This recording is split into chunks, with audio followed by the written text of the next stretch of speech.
সাজাতে হবে, ইসলাম দিয়ে আমার পরিবারকে সাজাতে হবে।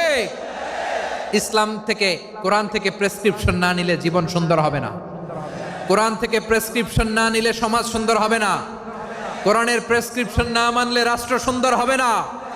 কোরআনের প্রেসক্রিপশন অ্যাপ্লাই না করলে শুধু দুর্নীতি দমন কমিশন দিয়ে দুর্নীতি বন্ধ করা যাবে না। এজন্য কোরআনের আইন আমরা চাই কি চাই না? প্রিয় ভাইয়েরা, হিউম্যান রিসোর্স ডেভেলপমেন্ট, মানব সম্পদের উন্নয়ন, আমাদের সরকার যেন এদিকে নজর দেয়।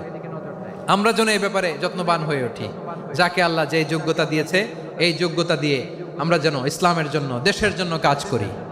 আমরা যেন আমাদের স্কিল ডেভেলপ করি, আমাদের পটেনশিয়ালকে ডেভেলপ করি।